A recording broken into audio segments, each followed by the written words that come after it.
Praise the Lord. सबको जय मसीह की। परमेश्वर का बहुत बहुत धन्यवाद हो कि परमेश्वर ने फिर से वो जो हमें मौका दिए हैं ताकि हम परमेश्वर को वचन को पढ़ें और समझें। आज मैं विश्वास करती हूँ कि परमेश्वर आज हम सभी से बातें करेंगे।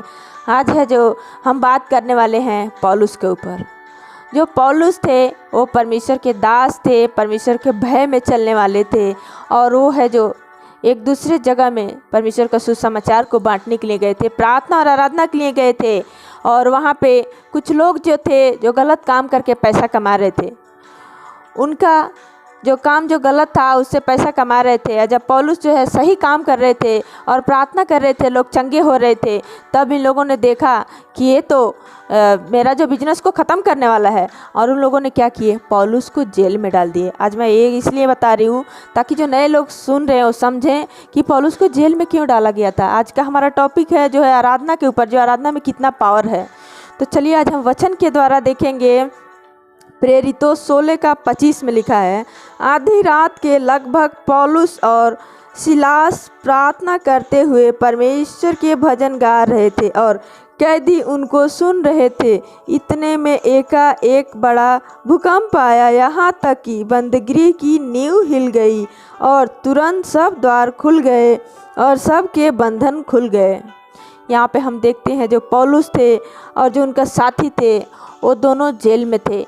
और जब वो जेल में थे उनको बहुत मारा गया था, उनके पैर में खीले ठोक गए थे, कितना दर्द हो रहा था, लेकिन उस टाइम में भी वो लोग प्रार्थना और आराधना कर रहे थे। अगर हमारे जीवन में भी जब भी समस्या आए तो हमें प्रार्थना भी करना है और आराधना भी करना है, और हमें बोलना है कि परमेश्वर, जैसे आपने पौलुस को जो जेल में बंद थे इतना तकलीफ में और आपके नाम से जो आराधना और प्रार्थना कर रहे थे, आपने उनके जो बंधन को खोला, ऐसे हमारे जीवन में जो भी बंधन है आज खुलने पाए यीशु के नाम से। जब भी हम प्रार्थना करते हैं तो हमें वचन यूज करना है अपने जीवन में। आज मैं विश्वास करती हूँ कि आज सभी लोग हैं जो आज के बाद ये हमारे जीवन में वचन है जो काम आएगा। और जब भी हमारे जीवन में चाहे जो भी प्रॉब्लम आए, हमेशा हम प्रार्थना और आराधना करें, क्योंकि हमारा परमेश्वर है जो हमारे हर एक बंधन को खोलने वाले परमेश्वर हैं। हम यहाँ पे देखते हैं कि वहाँ पे वो लोग आराधना कर रहे थे और उनका तो बंधन खुला, लेकिन जितने कैदी लोग हैं जो इनकी आराधना को सुन रहे थे, उन सभियों का बंधन खुल गया। जैसे कि हम देखते हैं कि परमेश्वर की आराधना हमें कैसे करना चाहिए। यूहन्ना 4:24 में लिखा है कि परमेश्वर आत्मा है और ज़रूरी है कि उसकी आराधना करने वाले आत्मा और सच्चाई से करें। वो लोग जब जेल में थे तो आत्मा और सच्चाई से आराधना कर रहे थे, इसके लिए उनका हर एक बंधन खुल गया। आज हम भी अगर आत्मा और सच्चाई से जब भी हम समस्या और प्रॉब्लम हमारे जीवन में आए, कौन सा भी प्रॉब्लम हो सकता है हमारे जीवन में, ये ज़रूरी नहीं है कि जेल में है वही बंधन परमेश्वर खोलेंगे। वो जो है बीमारी का हो सकता है, जो शैतानी बंधन में जकड़े हुए हैं वो बंधन हो सकता है। वो हर एक बंधन, चाहे जो भी बंधन हो, जो भी रुकावट हो, जो भी प्रॉब्लम हमारे जीवन में, जब हम प्रार्थना और आराधना करते हैं तो परमेश्वर उसको खोलते हैं।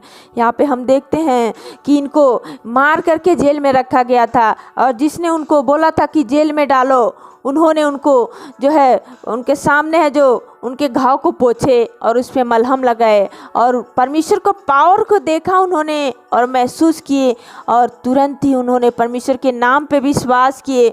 और वो तो किया, उनका पूरा फैमिली है जो परमेश्वर के नाम पे विश्वास किए, और जिन्होंने उनको बेइज्जती किए थे उन्होंने उनको इज्जत दिया। हम देखेंगे परमेश्वर का सचमुच कितना धन्यवाद हमें करना चाहिए कि हमारा परमेश्वर कितना महान है, कि कितना कुछ है जो हमारे जीवन में कार्य करते हैं। तो परमेश्वर का बहुत बहुत धन्यवाद हो। चलिए अब हम प्रार्थना में जाएंगे। धन्यवाद करते हैं पिता, जो इतना सुंदर आपने हमें वचन दिया है पिता। जितने भी भाई बहन सुन रहे हैं, हर एक के लिए मैं प्रार्थना करती हूँ, उनके जीवन में चाहे जो भी समस्या है पिता, और जब भी वो प्रार्थना और आराधना करें आत्मा और सच्चाई से करें, और उनकी प्रार्थना और आराधना के द्वारा पिता हर एक के जीवन से जो भी चाहे बंधन हो खुलने पाए यीशु के नाम से। पिता हर एक अपने बेटी और अपने बेटे को अपने सामर्थ्य हाथों से छुए प्रभु यीशु, और हर एक को आशीष दे, और हर एक जीवन की जरूरतों को पिता मैं यीशु के नाम से बोलती हूँ कि पूरा होने पाए पिता। और धन्यवाद करती प्रभु यीशु कि आपने मेरी प्रार्थनाओं को सुना है और हर एक को आपने छुआ है अपने सामर्थी हाथों से। धन्यवाद के प्रार्थना विनती यीशु मसीह के जीवित पवित्र ऊंचे अनमोल नाम में, आमीन आमीन।